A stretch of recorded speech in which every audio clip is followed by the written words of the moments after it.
समझेंगे अभी। जैसा कानून में किताब में लिखा हुआ न्याय नहीं है। इसलिए न्याय शब्द तो न्याय है कि न्याय क्या होता है। संक्षेप में एक छोटी सी बात, एक घटना मैं आपको सुनाऊं। हम और बाबा जी दिल्ली गए थे। हमारे देश का जो सबसे बड़ा आदमी है न्याय की दुनिया में, देश का जो सुप्रीम कोर्ट है, उससे बड़ा कोर्ट तो कोई होता नहीं। और सुप्रीम कोर्ट के जो चीफ जस्टिस थे, वेंकटाचलैया जी थे उस समय। हम लोग उनके घर मिलने गए, मैं, बाबा जी और हमारे यहाँ के कश्यप जी थे, वसंत कश्यप, जो पत्रकार हैं, पेपरों में लिखते हैं। अब बाबा जी कोई औपचारिकता नहीं करते, बस हम लोग जाके बैठे हैं। बाबा जी ने वेंकटाचलैया जी से कहा, क्यों भाई, आप न्याय जानते हो? अब बताओ, जो हमारे देश का सबसे बड़ा आदमी है न्याय की दुनिया का, उसको बाबा जी ने कहा, आप न्याय जानते हो? तो वेंकटाचलैया बहुत बुद्धिमान आदमी, उसने कहा, नहीं बाबा, मैं न्याय नहीं जानता। आप बताओ, कौन बोला? मेरे सामने की घटना है ना, मैं न्याय नहीं जानता। तो बाबा जी ने कहा, जब आप न्याय नहीं जानते हो तो देश की इतनी बड़ी गद्दी में बैठ के कर क्या रहे हो? ऐसा उन्होंने पकड़ लिया उनको। वेंकटाचलैया जी ने कहा, मैं तो फैसला करता हूँ बाबा, कानून की किताब में लिखा है ये आदमी ऐसा काम करेगा, उसको ये दंड दे दो। फैसला करने का काम करता हूँ, न्याय मुझको नहीं पता। न्याय बहुत बारीक शब्द है, कानून की किताब में लिखा हुआ है, उस न्याय की बात नहीं कर रहे। बाबा जी का क्या मतलब था, आपको पकड़ में आ गया? उसने कहा कि आज हमारे देश का जो संविधान है, जिसको आप लागू करने के लिए इतने बड़े पद में बैठे हो, वो संविधान का तो पैजामा बराबर है, धोती जैसा। कोई भी आदमी आकर उसको पहन लीजिए, कोई भी अपना पैर डाल दे। अब उसका एक तमाशा देखिए, हम और आप अभी शादीशुदा आदमी हैं। अगर आप में से कोई आदमी दूसरी शादी कर ले, तुरंत पुलिस आपको पकड़ के जेल में डाल देगी। क्यों भाई? एक पत्नी के रहते आप दूसरी शादी नहीं कर सकते, अपराध है। ठीक है भाई, होगा, चलो। अब इसी दीवार के उस पार एक मुसलमान परिवार है, मुसलमान भाई, वो 4 शादी कर लेता है, आप पुलिस उसको नहीं पकड़ती। आप देख रहे हैं हमारा न्याय का कैसा तमाशा हो गया। अगर एक से अधिक शादी करना गलत है, सबके लिए गलत है। हिंदू क्या, मुसलमान क्या, ईसाई, सबके लिए गलत है। तो मुसलमान के लिए न्याय अलग, हिंदू के लिए न्याय अलग, ऐसा कोई न्याय होता है? अगर गलत है तो सबके लिए, अगर सही है 4 शादी करना, तो हिंदू को, मुसलमान को, ईसाई को, सिख को, सबको अनुमति होनी चाहिए, चाहे जितनी शादियां करो भाई, आप चलाओगे, हमको क्या तकलीफ। तो न्याय को हमने पैजामा बना डाला है, न्याय की चिंदियाँ उड़ गई। एक जगह एक चीज़ को गलत कहते हैं, दूसरी जगह उसी चीज़ को सही मानते हैं। बाबा जी ने कहा कि सार्वभौम न्याय सारी दुनिया में संपूर्ण मनुष्य जाति के ऊपर लागू होता हो, ऐसा कोई न्याय आपको पता है? उसने कहा, नहीं पता है। तो बाबा जी बोले, आप न्याय जानना चाहते हो? वेंकटाचलैया से, सुप्रीम कोर्ट के चीफ जस्टिस से बाबा जी ने पूछा। उसने कहा, हो, मैं जानना चाहता हूँ। तो बाबा जी ने कहा, मेरे घर आओ, मैं आपको न्याय समझाऊंगा। दुनिया के भारत के न्याय की दुनिया के सबसे बड़े आदमी का मैं सिखाऊंगा न्याय।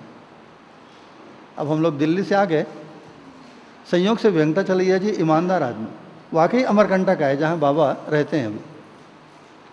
छोटा सा घर, बाबा जी का तो घर भी नहीं था उस समय, एक धर्मशाला में बाबा जी रहते थे। पूरी ज़िंदगी बाबा जी एक भजनाश्रम नाम का, जो नर्मदा नदी का उद्गम है ना अमरकंटक में, उसके सामने एक टीन टपारे से बना हुआ धर्मशाला, उसमें पूरी ज़िंदगी रहे हो, पिछले 35 सालों से। वहीं धर्मशाला में आके वेंकटाचलैया, अब कलेक्टर, कमिश्नर, बड़े बड़े लोग दरवाजे पे खड़े हैं, आके नाश्ता वास्ता किए। फिर बोले, आप लोग आइए, हम लोग दोपहर को बात करेंगे। फिर वेंकटाचलैया जी बुलाए, मैं, बाबा जी, साधन भट्टाचार्य, सब लोग गए। तो न्याय जो है मेरी रुचि का विषय नहीं है, पढ़ा भी नहीं, मुझको कोई मज़ा भी नहीं आता उसमें। तो बाबा जी के साथ में भी चला गया, क्योंकि उस दिन संयोग से अमरकंटक में था मैं। तो बाबा जी ने 1 घंटे में न्याय को समझा दिया, वेंकटाचलैया जैसे आदमी को। वो कितना सरल है, मेरे दिमाग में कभी कल्पना नहीं थी कि वास्तविक न्याय, इस अस्तित्व में जो न्याय है वो इतना सरल होगा। बाबा जी ने कहा आदमी आदमी के आपस में संबंध होता है, संबंध है ये। आप जानते हैं तो भी हमारे आपके संबंध है, आप नहीं जानते हैं तो भी हमारा आपका संबंध है ही। अब एक मिनट आप सोचिए रुक के, संबंध माने क्या, किसको आप संबंध कहते हैं?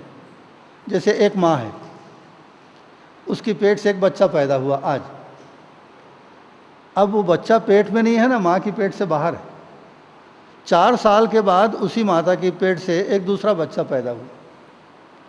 अब वो बच्चा भी अपनी माँ की पेट से बाहर है, लेकिन ज़िंदगी भर संबंध मानते हम दोनों भाई भाई। क्यों भाई? क्योंकि जिस माता की पेट से आप आए हो उसी माता की पेट से मैं आया हूँ, इसलिए हम भाई हैं। माने माँ का गर्भ, माँ का पेट, उसको हम खून का रिश्ता, संबंध कहते हैं। ठीक।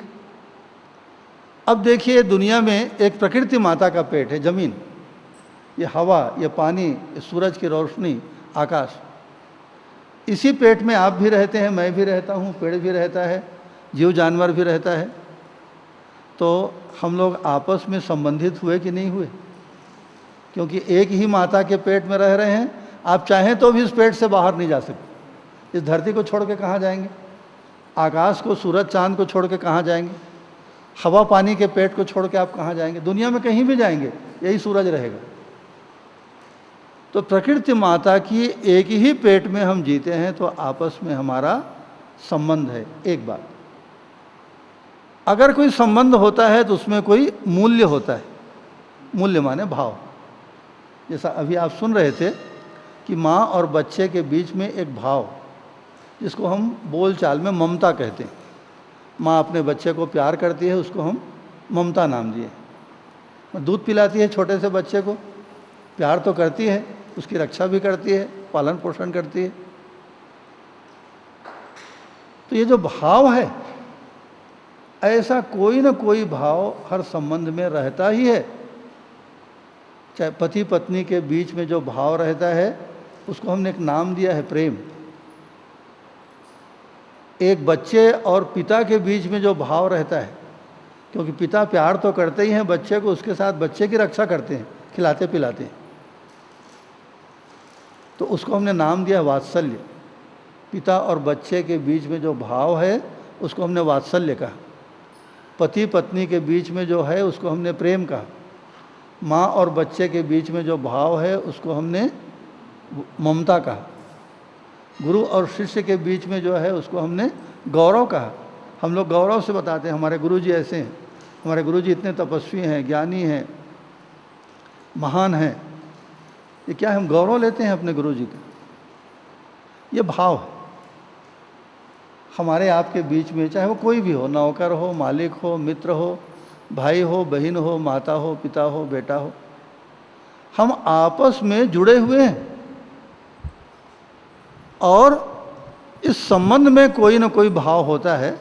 उसी भाव को बाबा जी ने मूल्य शब्द दिया है। मूल्य माने भाव। बस इन मूल्यों को, इस भाव को निभा लेना, इतना ही न्याय है। न्याय का और कोई मतलब, हम लोग निभा लिए उसको। आप मेरे ऊपर भरोसा करते हैं, जिस बात को लेकर के आप भरोसा करते हैं मैंने आपके साथ निभा लिया, तो मैंने आपके साथ न्याय किया। अब इसका परिणाम क्या होगा? अगर मैंने आपके साथ न्याय किया या आपने मेरे साथ न्याय किया, तो उसका कोई फल तो निकलेगा बाबा। क्या है उसका फल? उभय। उभय माने दोनों पक्षों को तृप्ति होना। उभय तृप्ति उसका फल है। इतने बड़े न्याय को, जिसके लिए इतने मोटे मोटे संविधान रचे गए, और आज तक कोई भी संविधान अंतिम नहीं हुआ, फाइनल नहीं हुआ। संविधान में रोज संशोधन होता है, और तब भी समस्या का हल नहीं निकलता ना। आप कितने 100 संशोधन कर डालिए, सारी दुनिया के संविधान को देखेंगे तो एक से एक बात लिखी है, लेकिन बाबा समस्या का हल तो निकाल के बताओ। अभी तक हल नहीं हुआ। न्याय जो है 3 लाइन का है। मनुष्य मनुष्य के बीच में संबंध है, संबंधों में कुछ मूल्य होते हैं, माने भाव होता है। उस भाव को, उस मूल्य को निभा देना बराबर न्याय। अगर न्याय आपने मेरे साथ किया या मैंने आपके साथ किया, तो उसका फल के रूप में क्या होगा? दोनों पक्षों को तृप्ति मिलेगी। जैसे एक उदाहरण लीजिए, एक बच्चा है, आप शिक्षक हैं, आप उस बच्चे को पढ़ाते हैं, आपने पूरी ईमानदारी से जोर लगा के बच्चे को पढ़ाया।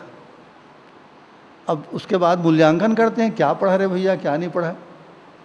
मूल्यांकन में, परीक्षा में बच्चा जो है फर्स्ट क्लास मेरिट में पास हो गया, तो उसका फल क्या होगा? बच्चा तो खुश होगा ही होगा, उसको पढ़ाने वाला गुरुजी भी खुश, मेरे पढ़ाए हुए बच्चे मेरिट में आ रहे हैं, और बच्चे के माता पिता भी खुश, अरे बाप रे हमारा बेटा फर्स्ट क्लास निकला।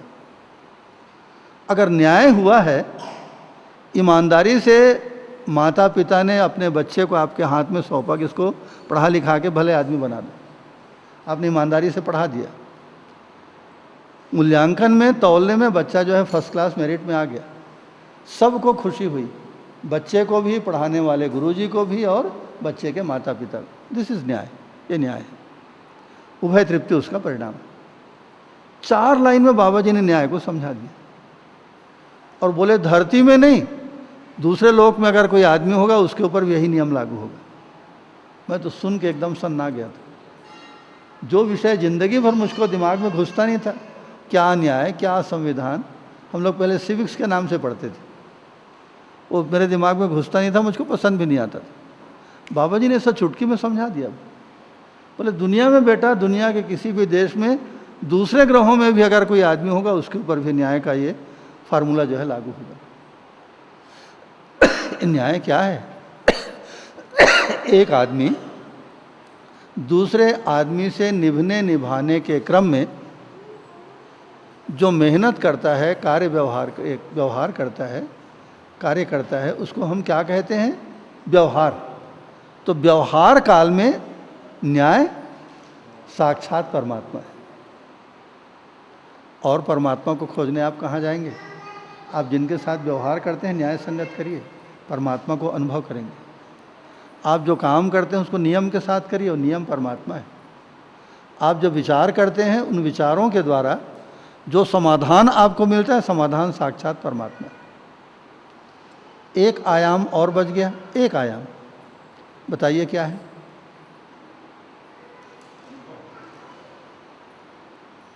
अनुभव। जब आप अकेले हैं, कोई नहीं, आप अनुभव करते हैं, तो अनुभव काल में परमात्मा आनंद के रूप में प्रत्यक्ष। यहां से अपन गाड़ी को शुरू करेंगे। अनुभव काल में परमात्मा आनंद के रूप में प्रत्यक्ष। आनंद माने कभी खत्म न होने वाली, कभी न मरने वाली खुशी को आनंद कहते हैं। और कोई 5वां आयाम होता ही नहीं, बस 4 आयाम में आदमी जीता है। या तो कार्य करेगा, या किसी आदमी के साथ व्यवहार करेगा, या अकेले बैठे बैठे विचार करेगा, और या फिर अनुभव करेगा। और जितने आपके कार्यकलाप हैं 4 आयाम, 4 डायमेंशन के भीतर आते हैं। इन चारों में परमात्मा नियम काल, जब काम करते हैं तो नियम के रूप में, विचार करते हैं तो समाधान के रूप में, जब आप व्यवहार करते हैं किसी जिंदा आदमी के साथ तो न्याय के रूप में, और जब आप अनुभव करते हैं तो परमात्मा आनंद के रूप में प्रत्यक्ष है। इसीलिए कहते हैं परमात्मा घट घट वासी, एक एक कण में सिया राम में सब जग जानी, ऐसा जो रामायण में गाते हैं। क्या मतलब है उसका? हर जगह परमात्मा कैसे? राम के रूप में तो यहाँ आप नहीं देख रहे हैं, कृष्ण के रूप में, काली दुर्गा के रूप में तो आप यहाँ परमात्मा को नहीं देख रहे हैं। यहाँ परमात्मा क्या है? जो काम आप करेंगे, बस ये 4 आयाम जो मनुष्य के जीवन के हैं। और पढ़ेंगे, आदमी का संबंध आदमी के साथ ही नहीं है, आदमी का संबंध इस पेड़ के साथ भी है। आपको लगता है पेड़ उधर खड़ा है, अगर मैं बाग बरह नहीं आता तो इस पेड़ से मेरी मुलाकात ही नहीं होती, मेरे साथ इस पेड़ का क्या रिश्ता है? एक बहुत छोटी सी फिल्म आई थी, शायद आप लोग देखे होंगे, पर्यावरण के ऊपर थी वो। तो एक आदमी गांव में ऐसे एक पेड़ को काट रहा था, तो एक पर्यावरण जो विद है, वैज्ञानिक है, वो रास्ते से गुजरा। उसने कहा क्या कर रहे हो? उस आदमी ने कहा साहब पेड़ को काट रहा हूँ। क्यों काट रहे हो? उसने कहा क्या करूं, गरीब आदमी हूं, इस पेड़ को काट के बेच दूंगा, 4 पैसे मिलेंगे, घर का खर्चा चलेगा। तो कितना पैसा मिलेगा? तो क्या मिलेगा साहब, बाज़ार में 400-500 रुपये में लकड़ी को बेच दूंगा।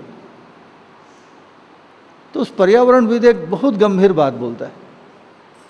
उसने कहा हो सकता है बाज़ार में इस पेड़ की कीमत 500 रुपया हो, तुम्हारी ज़िंदगी के लिए इस पेड़ की क्या कीमत है जानते हो? कीमत माने कीमत किसके आधार पर तय होती है? उपयोगिता के आधार। ये पेड़ तुम्हारी ज़िंदगी के लिए कितना उपयोगी है, कितना मूल्यवान है जानते हो? उसने कहा नहीं। उस वैज्ञानिक ने कहा 50 लाख रुपये के बराबर कीमत है इस पेड़ की। आप 50 लाख रुपया खर्च करके वो काम नहीं कर सकते जो ये पेड़ बिना बोले, बिना आपके ऊपर एहसान जताए पेड़ आपकी ज़िंदगी के लिए जो काम कर रहा है, वह काम 50 लाख रुपया खर्च करके आप नहीं कर पाएंगे। ये क्या कर रहा है? हम लोग जब श्वास छोड़ते हैं ना, तो एक गंदी हवा निकलती है जिसको कार्बन डाइऑक्साइड कहते हैं, कार्बन द्विओषिध। वो कार्बन जो जहरीली गैस है ये, तो ये बेचारा पेड़ कार्बन को खा जाता है, और ऑक्सीजन नाम की जो गैस है, प्राणपद वायु, हमको जिंदा रखने वाली हवा, उसको छोड़ता है। हम गंदगी फैलाते हैं, उस गंदगी को खा के हमारे लिए अमृत जैसी ऑक्सीजन जो वायु है, ऑक्सीजन जो वायु है, उसको छोड़ता है। इस पेड़ की कीमत बाज़ार में जो भी होगी, हमारी आपकी ज़िंदगी के लिए कम से कम 50 लाख रुपये के बराबर एक एक पेड़।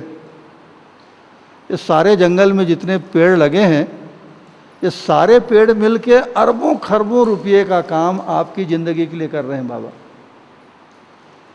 तो आदमी का संबंध खाली आदमी से नहीं, इस पेड़ के साथ भी है, सूरज के साथ, हवा के साथ, धरती के साथ, मिट्टी के साथ, आकाश के साथ, सारी चीज़ों से आदमी जुड़ा है। आदमी अकेला नहीं, मैं कुछ भी करूं तुमको क्या लेना देना है। हम जब ऐसा बोलते हैं तो कितना गलत बोलते हैं, आपको बात पकड़ में आ रही? पेड़, हवा, पानी, धरती, आकाश, सूरज, चांद, ये सारी चीज़ आपस में जुड़ी हुई है। इसलिए विज्ञान ने साइंस ऑफ इकोलॉजी, एकत्व का विज्ञान, विज्ञान भी इस बात को स्वीकारता है। तो मनुष्य का संबंध पेड़ पौधों के, आदमी के साथ तो है ही है। आप जाने तो भी है, आप नहीं जाने तो भी है। मैं नहीं जानूंगा तो परिणाम क्या होगा? आपके साथ मेरा कोई संबंध है, इसको मैं नहीं समझा, तो जिन मूल्यों को निभाना चाहिए मैं आपके साथ उसका निर्वाह नहीं करूंगा। और मुझको आपके साथ उन मूल्यों का निर्वाह करके जो ज़िंदगी में बड़ी से बड़ी खुशी मिल सकती थी, उस खुशी से मैं वंचित हो जाऊंगा, वो खुशी को नहीं पाऊंगा। आप मेरे साथ नहीं निभाएंगे, आपको खुशी नहीं मिलेगी। आप जीवन भर खुशी के मामले में गरीब रह जाएंगे, मैं ज़िंदगी भर गरीब रह जाऊंगा। इसलिए प्रत्येक आदमी के साथ, चाहे आप उसको पहचानते हो ना पहचानते हो, एक छोटी सी घटना हुई। हम लोग स्पेन नाम के देश गए। स्पेन का एक शहर है बार्सिलोना नाम का, जहाँ विश्व का ओलंपिक हुआ था। हम लोग बार्सिलोना गए थे इंग्लैंड से। तो वहाँ हमारा कोई परिचित नहीं था और स्पेनी भाषा हम लोगों को आती भी नहीं। तो एक परिचित लड़की थी, वो अमेरिका में रहती थी उस समय, लीलू। तो लीलू जो है संयोग से उस समय स्पेन में आ गई थी, बार्सिलोना में।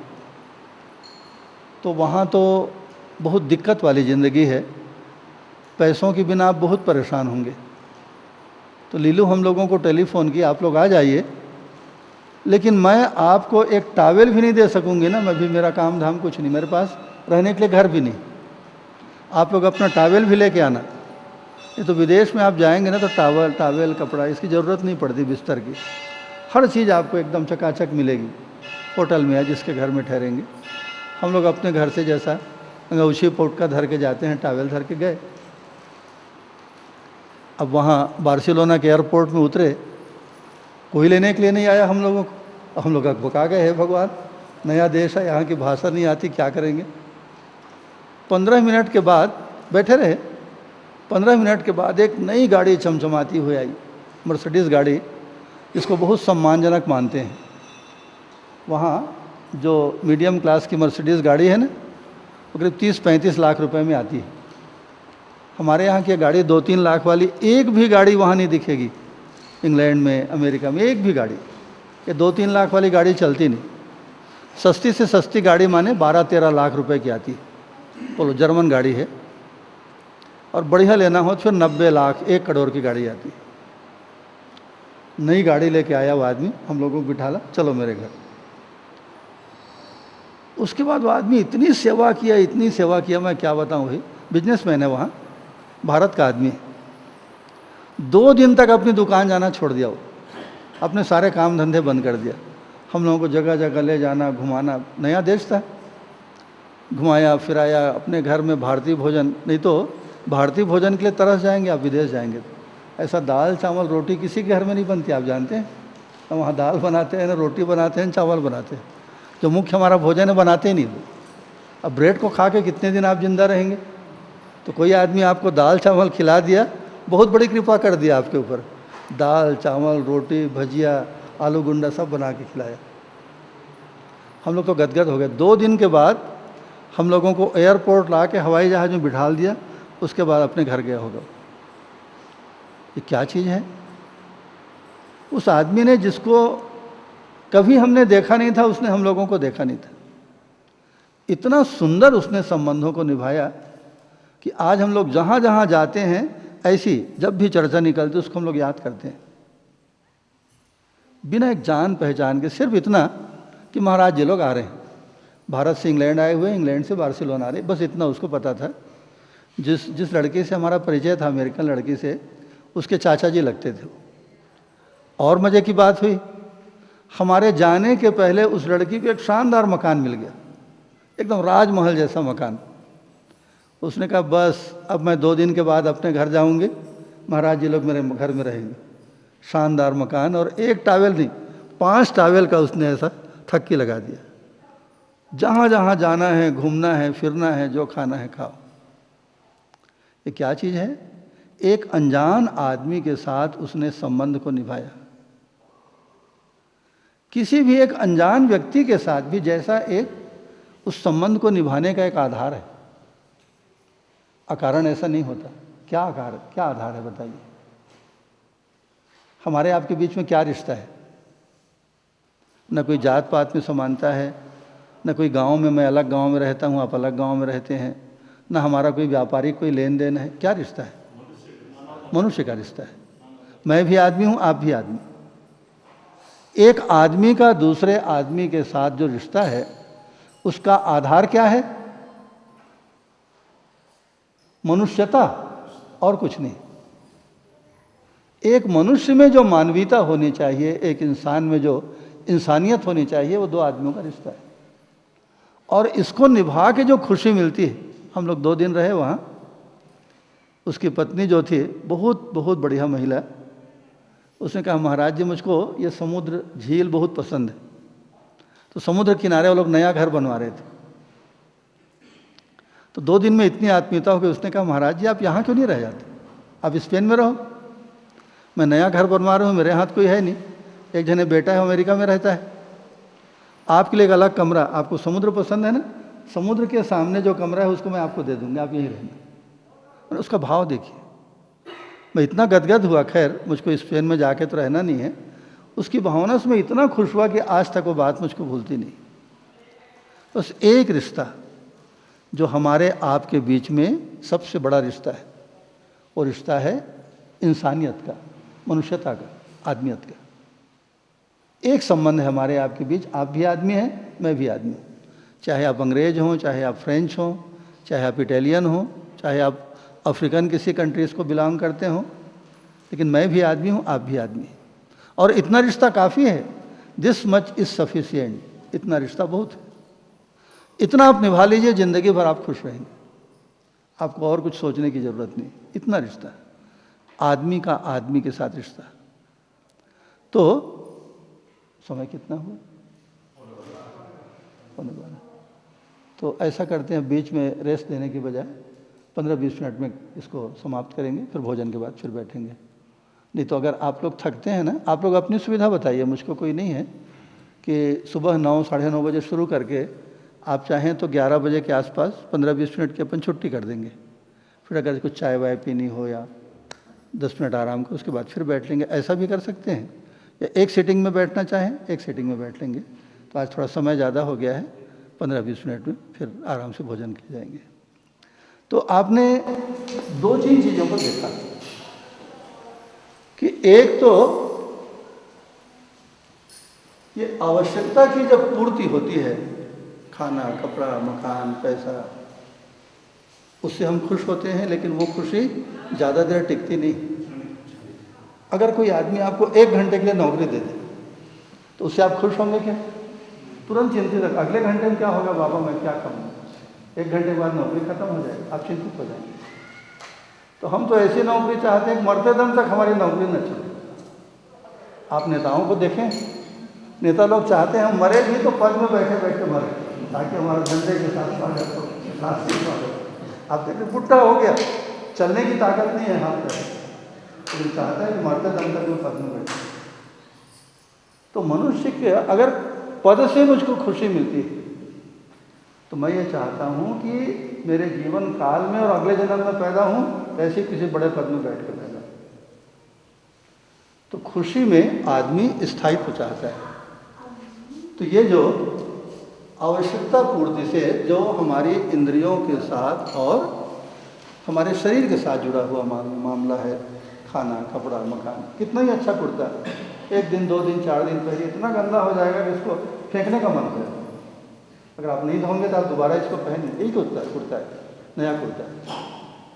कितनी अच्छी फिल्म हो, आप 1 2 3 4 फिल्म देखिए, उसके बाद खुशी मिलने की जगह आपको सिर पकड़ ले, आप रात भर देखिए फिल्म चली, कितनी बढ़िया से बढ़िया फिल्म हो, आप एकदम बोर हो जाएंगे, उठ जाएंगे। ये खुशी जो है थोड़ी देर के लिए सीमित। हम सुख तो चाहते हैं लेकिन ऐसी खुशी नहीं चाहते। एक छोटी सी बात है। दूसरा है जो हमको भाव महता में, एक माँ बेटे के संबंध को देखिए। जब तक बच्चा छोटा है, बोल नहीं पाता, तब तक माँ बेटे में बहुत पड़ती है, और वही बेटा जो जवान हो जाता है, किसी बात को लेके माँ और बेटे में विवाद हो जाता है, झगड़ा हो जाता है। माँ भी शिकायत कर, अरे मैं क्या बताऊँ, जब से शादी हुई ना ये तो बिल्कुल अपनी पत्नी के उसमें चला गया, ससुराल के चक्कर में पड़ गया। और पत्नी बोलती है, मैं तुम्हारे घर में आके क्या मेरी ज़िंदगी ख़राब हो गई, तुमको 24 घंटे माँ की बात मानना था तो मेरे शादी करके क्यों ले आए। अब बेचारा क्या करेगा बताइए, तो उसको पत्नी के साथ भी निभना है, माँ के साथ भी निभना है। ये मनुष्य के साथ ये जो भाव महता है, उसमें भाव कब बदल जाएगा, कब दोस्त लोग दुश्मन बन जाएंगे, कब माँ नाराज़ हो जाएगी, पिता नाराज़, पत्नी नाराज़, कभी बेटा नाराज़, कभी बेटी नाराज़, दामाद नाराज़। सारी ज़िंदगी हम यही तो झेल रहे हैं। ऐसा क्यों होता है बताइए। हम लोग जो बात बोलते हैं कि लड़का खराब है, बहू खराब है, ससुराल वाले खराब है, अरे मेरी माँ तो दिन भर चिल्लाते रहती है। माँ खराब नहीं है, बहू भी खराब नहीं, गड़बड़ी क्या है उसको बताइए।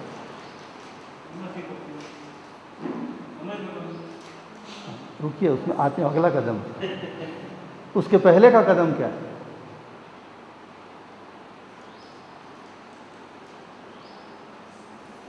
एक बहुत गंभीर बात है, छोटी सी बात।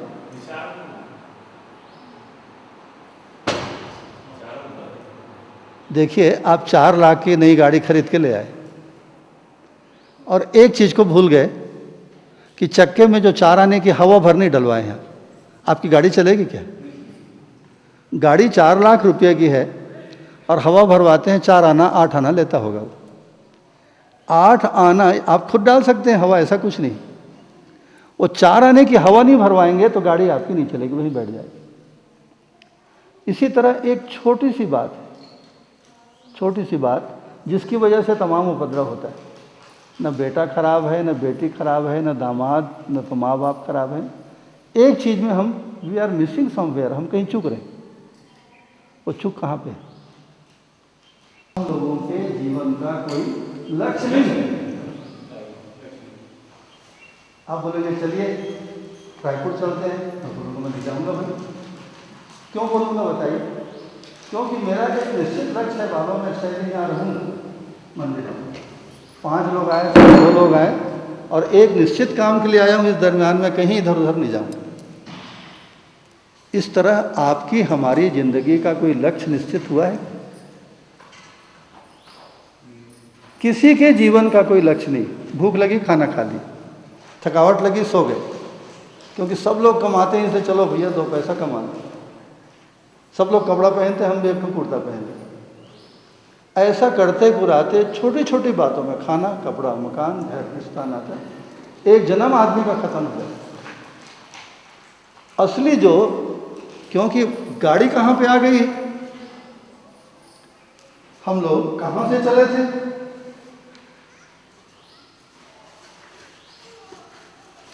आपने गाना सुना है, ये कहाँ आ गए हम, यूं ही साथ साथ चलते। हम लोग कहाँ से शुरू किए थे और साथ साथ चलते हुए हम लोग कहाँ गए? इसको कहते हैं लक्ष्य।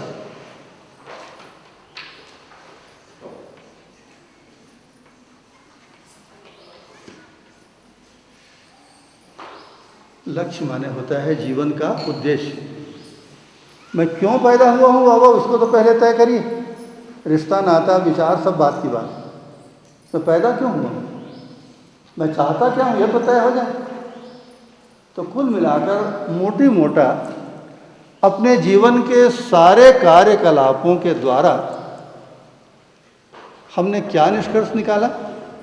हम अच्छा करते हैं, बुरा करते हैं, संबंध निभाते हैं, नहीं निभाते हैं, चोरी करते हैं, हत्या करते हैं। क्या चाहते क्या हैं हम? चोरी करना, हत्या करना, दुराचार करना हमारा उद्देश्य नहीं, हम सुख चाहते हैं।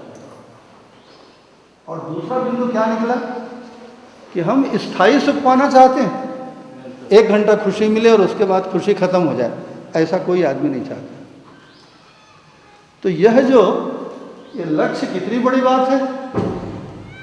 ये स्थायी सुख अगर मिलेगा तो लक्ष्य से मिलता है।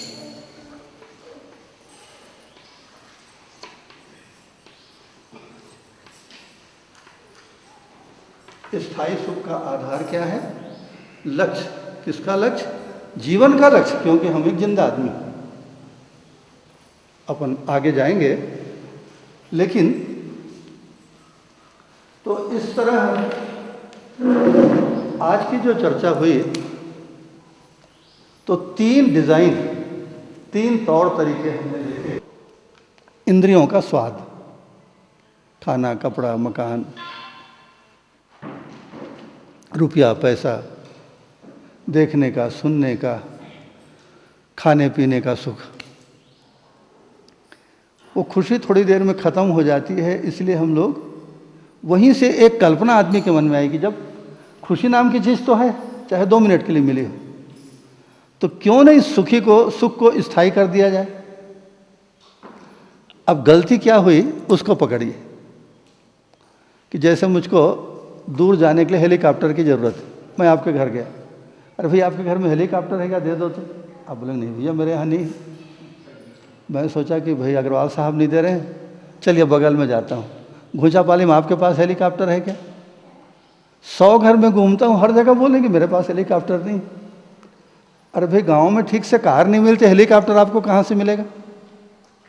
अब गांव में 1 चक्कर, 2 चक्कर, 25 चक्कर आप लगाइए, आपको हेलीकॉप्टर नहीं मिलेगा, क्योंकि गांव में किसी के पास हेलीकॉप्टर नहीं। जो चीज़ है ही नहीं, आपको मिलेगी कहाँ से? अब जिन चीज़ों में स्थायी सुख नहीं है, उन्हीं चीज़ों की तरफ मैं बार बार दौड़ता हूँ। खाने के लिए, कपड़े के लिए, मकान के लिए, पैसे के लिए, घर के लिए, और पूरी ज़िंदगी दौड़ता हूँ, तब भी मुझको स्थायी सुख नहीं मिलता। ये कमी। आप मात्रा को बढ़ा देंगे तो स्थायी सुख मिल जाएगा। 1 कुर्ता है, अगर आप मुझको 5 कुर्ता बनवा दें, तो क्या मैं ज़िंदगी भर के लिए सुखी हो जाऊँगा? एक और बड़ी बात है, बहुत बड़ी बात, ऐसे लोग हैं आज विदेश में जो विज्ञान और टेक्नोलॉजी में जो मेहनत हुई है ना, उसके चलते एक मजदूर माने सामान्य परिस्थिति, हमारे आपके जैसे सामान्य लोग, उनके पास भी कम से कम ऐसा 100 कुर्ता आपको मिलेगा, 2500 जूता मिलेगा, 100 कुर्ता मिलेगा, 100 शाल मिलेंगे। आपके घर में नौकर भी आएगा तो अपनी कार में, नई गाड़ी में, खटारा गाड़ी में नहीं, खटारा गाड़ी में वहाँ कोई नहीं चढ़ता, फेंक देते हैं गाड़ी को उठा के। इतना सारा उत्पादन उन्होंने किया है, अपने देश की संरचना उन्होंने इस तरह से की है कि सुख सुविधा के बेहद साधन उनको मिल गए। सुविधा के साधन, इसको सुविधा कहते हैं, सुख नहीं कहते। सुविधा के ढेर साधन उनके पास है। उन सुविधा की मात्रा को बढ़ा के हम सुख पाना चाहते हैं, जो कि नहीं हुआ। स्थायी सुख, सुख माने यहाँ पर स्थायी सुख। छोटी मोटी खुशी तो मिल जाती है, मर जाती है, फिर मिलती है, फिर मर जाती है। स्थायी सुख नहीं मिला, क्योंकि बार बार जहाँ पर स्थायी सुख नहीं है उसी के दरवाजे पे मैं जाता हूँ। उसी घर के लिए, मकान के लिए, 1 गांव में, 2 गांव में, 25 गांव में आपने 25 घर बना लिए। आपने सुना है ना, एक महिला थी, एकदम अकेली थी, उसके बाल बच्चे पति सब खत्म हो गए थे। उसने एक मकान बनाया, वो सारी जिंदगी मकान बनाते रही। आप जानते हैं 2000 कमरे थे उसके घर में, 2000 कमरे, और अकेली थी। बताइए, उसकी पूरी जिंदगी और पूरी संपत्ति मकान बनाने में लगी।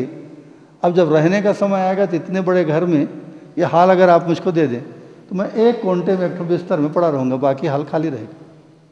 क्या करूँगा बाबा, मेरी ज़रूरत कितनी। तो एक बहुत गंभीर बात जिसको हम हमेशा से चूकते रहे, वो कौन सी बात है बताइए, जिसकी वजह से हमको स्थायी सुख अपनी ज़िंदगी में नहीं मिला। वो चीज़ है हमारे जीवन का लक्ष्य। हमने तय ही नहीं किया है कि हमको क्या करना है, हमको क्या पाना है, हमको अपनी ज़िंदगी में कहाँ पहुँचना है, ऐसा आज तक तय नहीं। लक्ष्य विहीन जीवन है। अब एक और इसके साथ जुड़ी हुई बात है, आपने गज़ल सुनी है ना, बात निकलेगी तो दूर तलक जाएगी। जब एक बात निकल गई तो और आगे और आगे उसकी पूंछ को पकड़ते जाएंगे। ये लक्ष्य नहीं होने के कारण हमको अपनी ज़िंदगी में स्थायी सुख नहीं मिला। यहाँ तक कि भावना से जो सबसे बड़ी खुशी मिलती है आदमी को, पति पत्नी के बीच जो प्यार है, माँ बेटे के बीच, पति पत्नी के बीच, मित्र मित्र के बीच, नौकर मालिक के बीच। कई घरों में आप देखेंगे, अगर आपके घर में कोई नौकर, हमारे घर में भी यही रिवाज है, 25 साल 30 साल 35 साल आदमी काम करते हैं, उसको बिल्कुल छुड़ाता नहीं। खेत में काम करते हम करते हैं, जब बुढ़ा हो जाता है बोलता महाराज जी अब मैं खेत को नहीं कमा सकती। तो बताओ भाई कैसा करोगे। अब मेरा दामाद है ना आपके खेत में काम करेगा, चलो उसको लगा, और दामाद उसको 25 साल काम करेगा। हम लोग अपनी तरफ से किसी भी नौकर चाकर को तो खेत में घर में काम करते तो छुड़ाते नहीं। तो एक पीढ़ी तक काम करने के बाद और दूसरी पीढ़ी में चलो, फिर दूसरी पीढ़ी का मेरा बेटा है, दामाद है, वो काम करेगा, चलो भी करने में। ये क्या है, एक संबंध है। अगर आप अच्छे से निभाएंगे ना तो कई पीढ़ी तक बढ़िया रिश्ता चलता है। नौकर और मालिक का चलता है, दोस्ती का चलता है, माता पिता के साथ, भाई बहन के साथ तो चलता ही चलता है। और अगर ऐसा चूकते गए, अगर लक्ष्य कुछ नहीं रहा तो कहीं ना कहीं रिश्तों में भी गड़बड़ी पैदा होती है। आज तो भाई बहन, माता पिता, बाप बेटे आपस में झगड़ा करते हैं। आप पेपर में रोज़ पढ़ते हैं, बेटे ने बाप को मार डाला, बाप ने बेटे को मार डाला, भाई ने भाई को मार डाला। माने रिश्तों की कड़वाहट कितनी हो जाती होगी उसकी कल्पना करिए आप। इसमें सोचने लायक बात क्या है, रिश्तों में सोचने लायक बात है लक्ष्य। किसका लक्ष्य? जीवन का लक्ष्य, क्योंकि हम जिंदा आदमी। अब एक बहुत मार्मिक बात है, बहुत मार्मिक बात है, जिस पर 1 मिनट ध्यान देना जरूरी है। संबंध माने क्या? संबंध को परिभाषित किस बात को आप संबंध कहेंगे? माँ बेटे का संबंध है, भाई बहन का है, पति पत्नी का है, नौकर और मालिक का संबंध है। संबंध माने क्या? किस चीज़ को आप संबंध कहेंगे? परिभाषा बताइए।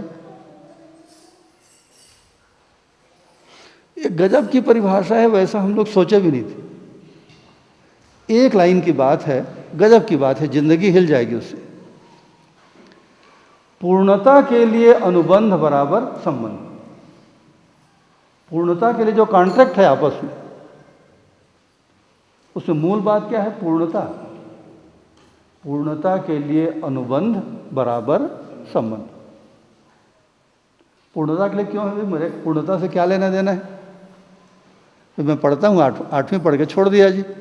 मैं एमए पढ़ूँ, पीएचडी करूँ, इससे मेरा क्या लेना देना है? मैं किसान आदमी हूँ, बढ़िया खेती करूँगा। 8वीं 10वीं पढ़ लिया, बात खत्म हो गई। मामला वैसा नहीं है, बहुत गंभीर मामला है। क्या हुआ है? पूर्णता के लिए हम क्यों सारी बातों को सोचें? पूर्णता से हमारा क्या लेना देना है? एक गजब की बात है, जो स्थिति में है हम और आप उस मामले में कुछ नहीं कर सकते। ये सारी दुनिया जो है ना, खाली मेरी और आपकी कहानी नहीं है। सारी दुनिया में एक कण है, एक परमाणु, वो भी किस में डूबा हुआ है? परमात्मा में, सत्ता में, निरपेक्ष ऊर्जा में डूबा हुआ है। उसमें भीग गया है और चारों तरफ उसी सत्ता से, उसी परमात्मा से, उसी निरपेक्ष ऊर्जा से घिरा हुआ है। जैसे धोती, इस धोती को उठा के आप नदी झील के पानी में डुबा दिए, तो डूबने से क्या हो गया? धोती जो है भीग जाएगी। और जब ऐसा देखेंगे नदी में तो क्या दिखेगा? ये धोती जो है चारों तरफ ऊपर नीचे अगल बगल पानी से घिरी हुई। तो घिरा हुआ, डूबा हुआ, भीगा हुआ। पानी से घिरा हुआ भी है, पानी में डूबा हुआ भी है, और डुबाएंगे तो भीगना तो ही है।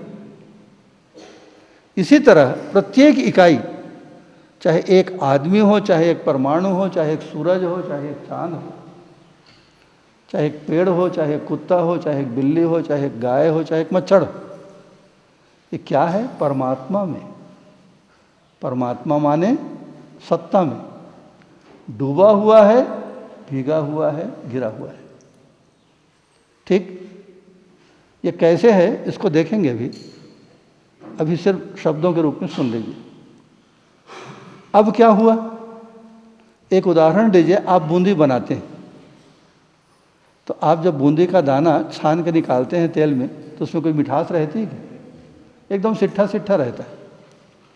अब उसके बाद हलवाई क्या करता है? एक बहुत बड़ी कढ़ाई में चाशनी बनाता है शक्कर की, और बूंदी को उसमें डुबा के उसमें, और जो होता है ना झारा, उसको दबा देता है। अब वो बूंदी का दाना शक्कर की चाशनी में डूब गया, शक्कर की चाशनी में भीग गया, और ऐसा देखेंगे तो चारों तरफ ऊपर नीचे अगल बगल अंदर बाहर वो चाशनी से घिरा हुआ है।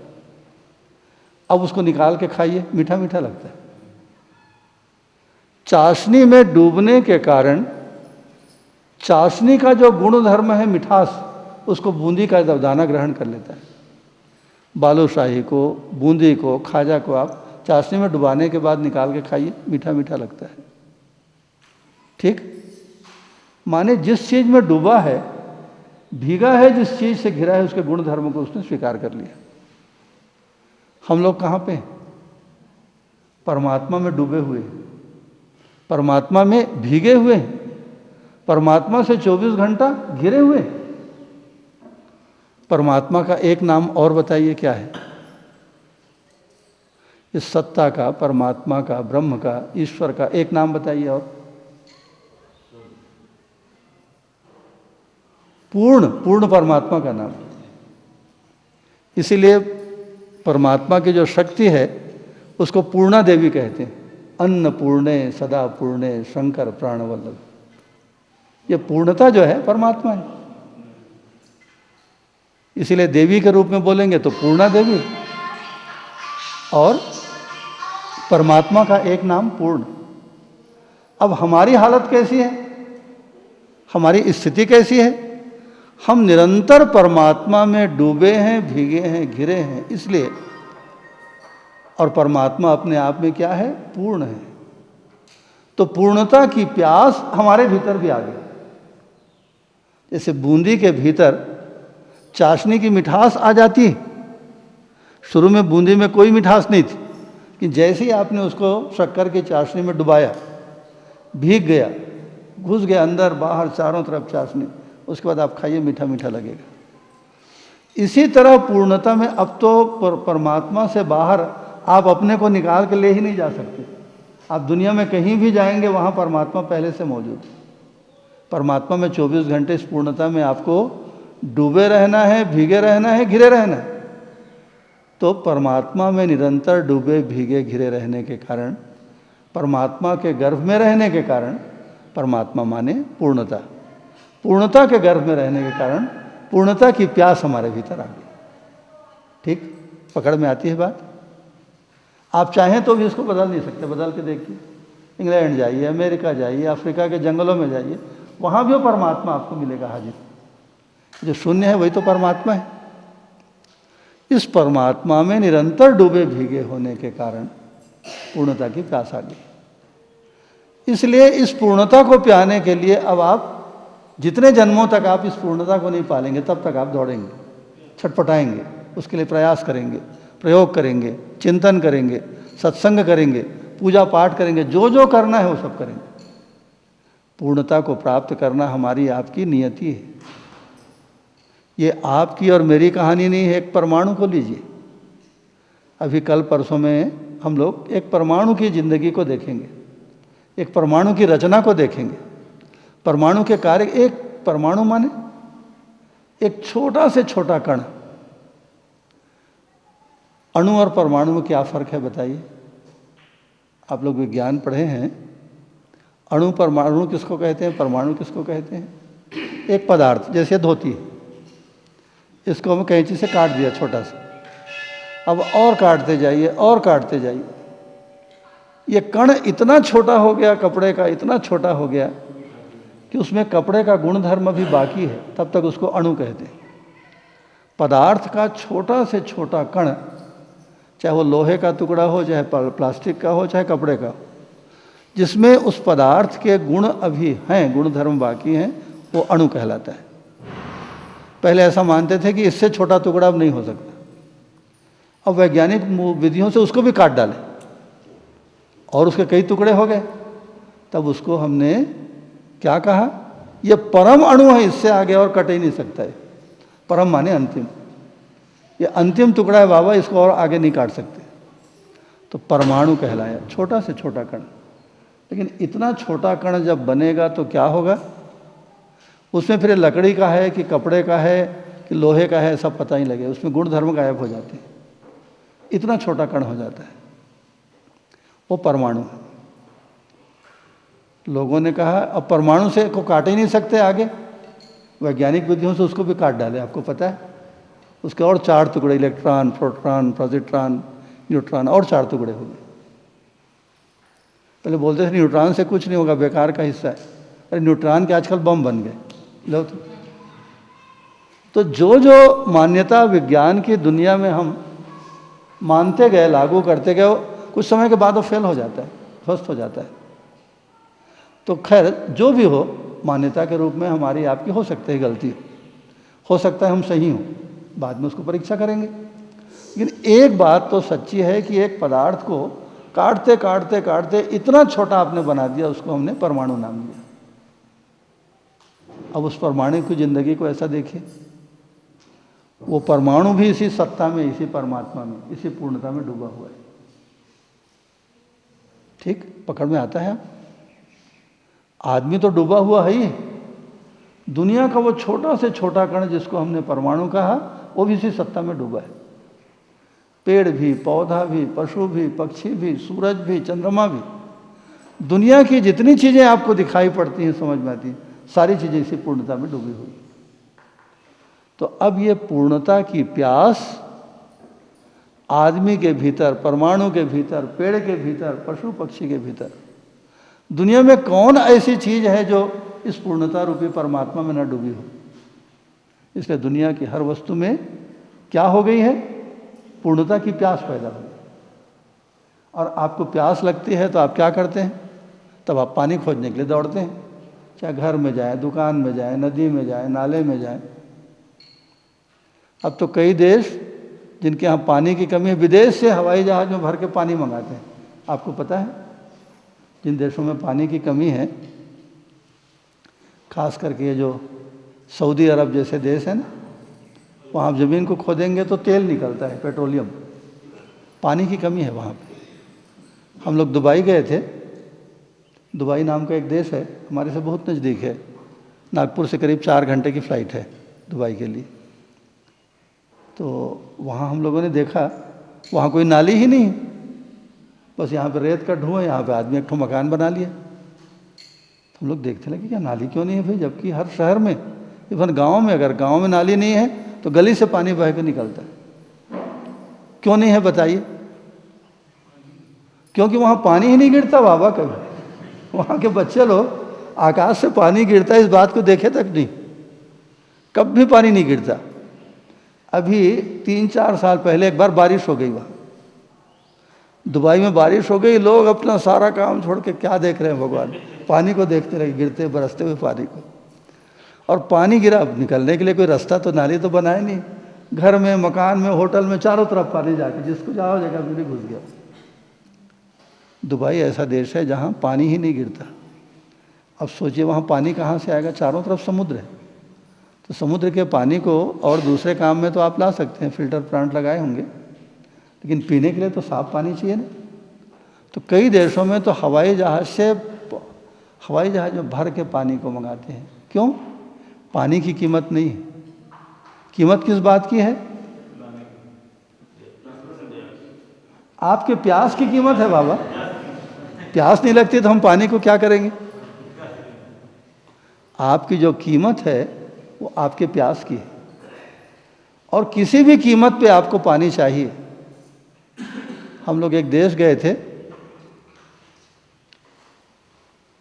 जॉर्डन नाम का, वहाँ अम्मान उसकी राजधानी है। तो हम लोग जब यहाँ से गए ना, तो युद्ध शुरू नहीं हुआ था जो अमेरिका ने हमला किया इराक के ऊपर। हम लोग इंग्लैंड गए, इंग्लैंड से फिर फ्रांस गए। तब हम लोग फ्रांस में गए तो अचानक लड़ाई शुरू हो गई, अमेरिका ने हमला कर दिया। अब इराक और जॉर्डन जो देश हैं बिल्कुल लगे हुए, हवाई जहाज़ में मुश्किल से 10 मिनट। अब हम लोगों की टिकट, हम लोग उसी एयरलाइन से गए थे सर। जब लौटने का समय आया तो लोगों ने कहा मरने के लिए मत जाओ उधर से, अरे युद्ध का समय है, कब कौन सा प्लेन मार के गिरा देगा। एक भी आदमी तैयार नहीं था। अब हम लोगों को जर्मनी की तरफ से ऐसा घूम के लौटना पड़ता। हम लोग बोले नहीं, टिकट को कैंसिल नहीं कराएंगे, हम तो इसी रास्ते से जाएंगे। जाओ, तुमको मरना है जाओ, उधर से जाओ। अब हम लोग प्लेन में बैठे, लंदन से प्लेन जो है ला के हम लोगों को अम्मान राजधानी उतार दिया। अब युद्ध का समय था, सब भयावह, सब बमबारी हो रही थी दक्षिण भाग में। तो इराक से भाग करके कम से कम 1 लाख से ज़्यादा आदमी आ चुके थे यहाँ, जहाँ हम लोग ठहरे थे अम्मान में। अम्मान आ चुके थे, ये जॉर्डन की राजधानी में, और पूरा होटल, धर्मशाला सब लबालब भरा।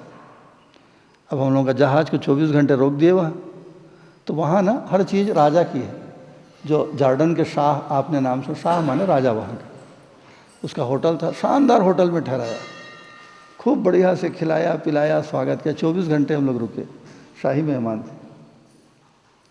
लेकिन अगर आप कहीं पानी मांग दिए पानी भर का नाम मत लीजिए, जो खाना हो खाइए। पानी कहीं मांगे, बोलता पहले पैसा दो तब फिर पानी मिलेगा।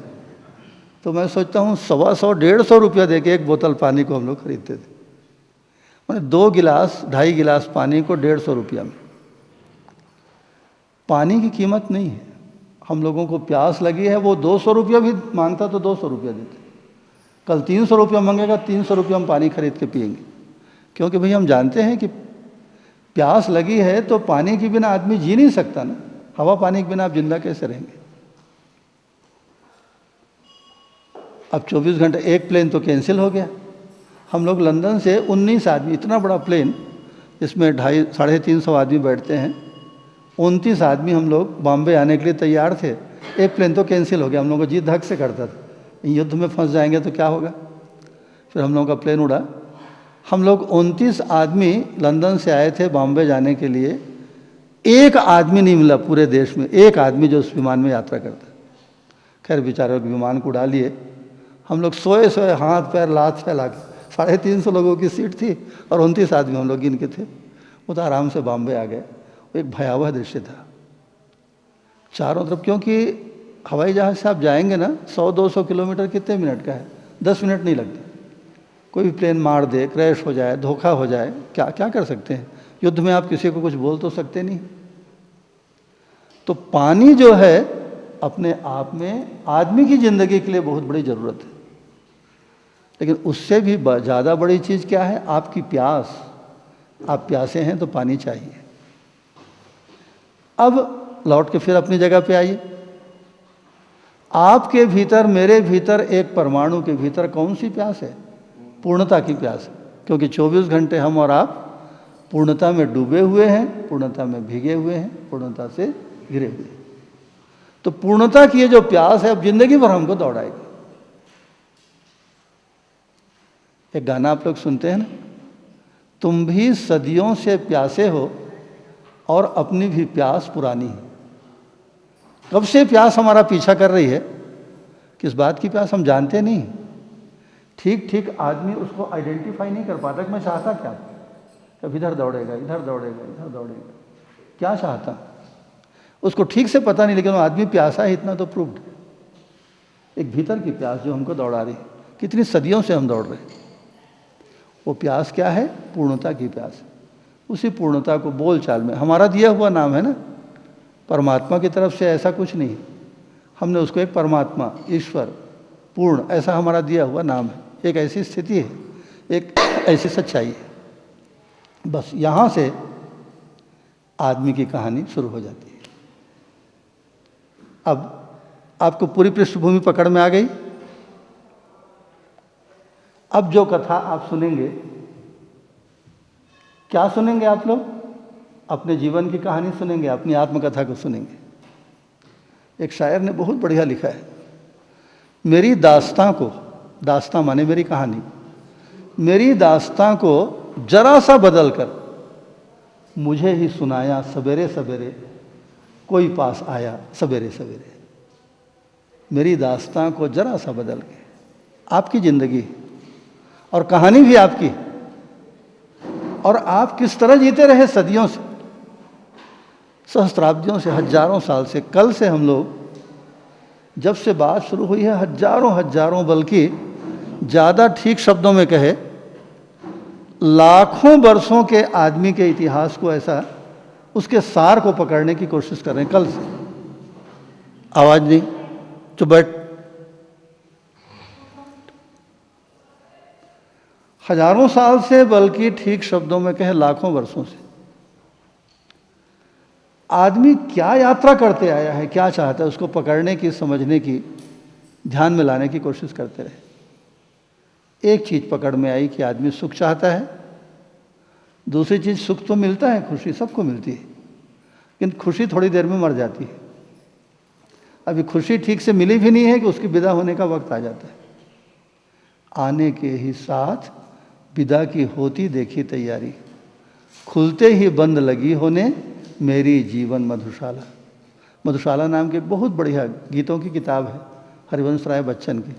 अभी जो अमिताभ बच्चन है ना, उनके पिताजी, अभी उनकी मृत्यु हुई है थोड़े दिन पहले। बहुत बड़े गीतकार थे, बहुत अच्छे, लेकिन उनका भी नहीं है ये उमर खयाम नाम का एक दार्शनिक हुआ, गजब लिखा है वो आदमी। उसके एक एक रुबाई को आप पढ़ेंगे तो झूम जाएंगे। उसका अनुवाद है हिंदी में। तो ऐसी मरने वाली खुशी हम नहीं चाहते। आदमी का अगर वश चले तो वो स्थायी खुशी को चाहेगा। वो स्थायी खुशी बिना जीवन के लक्ष्य के तय हुए बिना, ये जो लक्ष्य है उसके तय हुए बिना आदमी को स्थायी खुशी नहीं मिल सकती।